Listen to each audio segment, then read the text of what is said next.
The Lord be with you. And with your spirit. A reading from the Holy Gospel according to Mark. Glory to you, O Lord.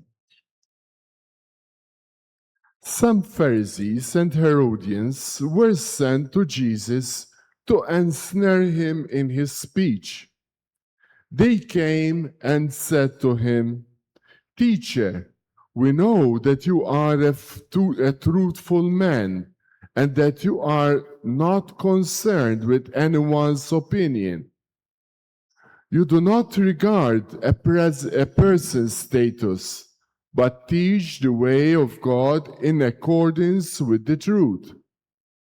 Is it lawful to pay the census tax to Caesar or not? Should we pay or should we not pay?" Knowing their hypocrisy, he said to them, "Why are you testing me? Bring me a denarius to look at." They brought one to him, and he said to them, "Whose image and inscription is this?" They replied to him, "Caesar's."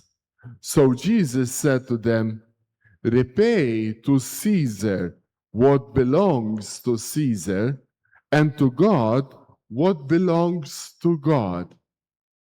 They were utterly amazed at him.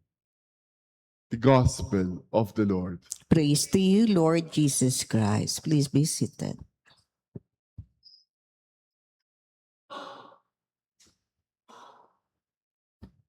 Praise be Jesus Christ. Now and forever. Good morning, dear friends. Ganda umaga po. Pakibati din ng good morning ang ating mga kasama. Beautiful Tuesday morning. And to our online parishioners, thank you for praying with us today. Pakitanong ang katabi mo, may pera ka ba dyan? Sino sa atin na may problema sa pera? Ito yung ating ebanghelyo ngayon, no? Binigyan si Jesus ng isang pera at gusto siyang siluin at para sabihin sa kanya na kailangan magbayad ka ng tax mo at kailangan na sumunod ka sa patakaran ng Estado, lalo na ng mga Romano. May mga tao na mukhang pera. Yung pera ang nagpapagalaw ng kanilang buhay, yung pera yung nagbibigay saysay sa lahat ng ginagawa nila. And we're not saying that money is not important. We're not saying that money is not essential in our life. We do need money to support all our needs, especially all our needs in the family. But sometimes, nagiging mukha tayong pera. Kami mga pari, nagiging mukha kaming pera kapag ulit-ulit na lang kami sa kahihingi ng donasyon. Parang wala na kaming ginawa, hindi lang naman po ako. Lahat kami mga pari, pati mga madre, parang laging, minsan natatakot na nga yung mga tao sa amin, di ba? I don't know, sana wag naman kayo matakot sa akin, no? May mga tao na natatakot sa mga pari, madre na lumalapit kasi ang laging dala-dala ng mga pari at madre ay solicitation paper, solicitation letter. So, parang in that sense, mukha kaming pera dahil kailangan talaga namin magkalap ng pondo para sa ating mga proyekto. Here in our parish, we have projects that need support financially. Pero may mga tao naman na mukhang pera kasi araw-araw yun ang kaharap nila. Araw-araw, chinecheck yung laman ng wallet nila. Araw-araw, chinecheck yung bank account, kung anong pumasok, anong lumabas. At araw-araw ay nagninilay lagi sa kung paano pa siya kikita. At hindi rin masama ito. Hindi rin man masama na araw-araw isipin kung paano tayo kikita sa mga ginagawa natin. Kaya ang tanong ni Jesus sa Ebanghelyo ay, hinarap sa kanya yung pera. Tinanong niya yung mga tao sa paligid niya, whose image is this and whose inscription is this? Bakit niyo hinaharap sa akin yung perang ito? Anong gusto niyong patunayan? And so he was asking basically a fundamental question, not just to the listeners, but also to us. Lalo na sa atin na araw-araw, ang laging hawak ay bank account at pera. At tinatanong sa iyo ng Panginoon sa araw na ito, whose image is this? Whose inscription is this? Ibig sabihin, anong tinitinan mo? Anong madalas nasa mukha mo? Anong inscription doon sa denarius? Curious Caesar. Caesar is Lord. Ano yung mukha na nasa denarius? Mukha ng emperador. At yung perang ito, yung ginagamit sa census, sa templo, sa kanilang mga kalakaran, the currency that moves their lives, the currency that somehow dictates and determines for them a well of life or a miserable life. Kaya yung ginawa ng mga tao na iharap sa mukha ni Jesus ang mukha ng pera, parang ganyan din ang nangyayari sa atin ngayon. Parang hinaharap lagi sa atin ang pera para tanungin sa ating mga sarili, whose image is dictating on us on how to live our lives.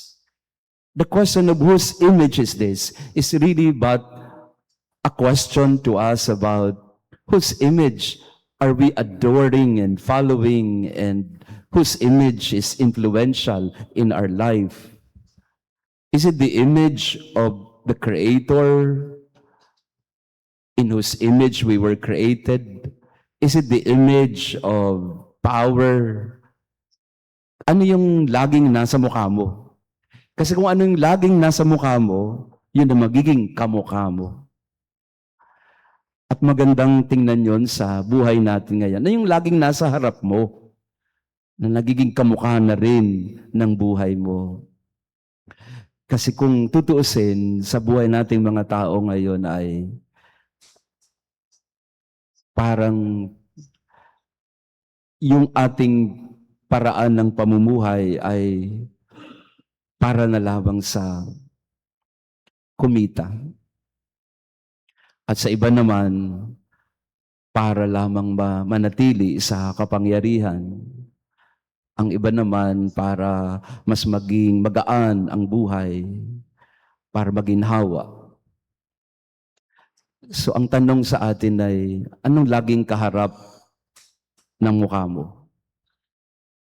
Ang ibang mga kabataan lalo, ang kaharap lagi ay gadget at cellphone, social media. Kaya, ang kamukhanan nila ay kung sino yung napapanood nila. What we behold with our eyes is what we become. This is the message of the gospel for us today, especially of Jesus. Nung hinarap sa kanya ang pera, hindi niya tinanggap o tinaboy. Nagtanong siya, sinong mukha yan? Ibigay sa kanya kung anong para sa kanya, pero sana ibigay din sa Diyos kung ano ang para sa Diyos. At ano yung mukha ng Diyos na makikita sa ating mga buhay ngayon? O kaya nababanaagan ba natin ang mukha ng Diyos sa araw-araw sa ating pakikitungo at pakikisalamuha sa kapwa? Whose image do we meditate on every day? Whose image is prominent in our faces? Whose image is prominent in our memory and consciousness? Whose image dominates our lives today? That's a basic question that we can answer every day. Anong laging nasa mukha ko na nagiging kamukha ko na? We are all icons of God. We were created in His image and likeness.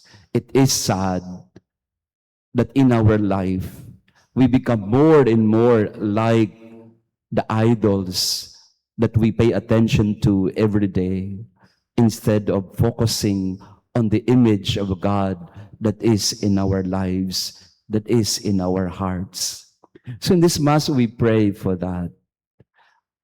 Tingnan natin kung ano yung hinaharap natin araw-araw.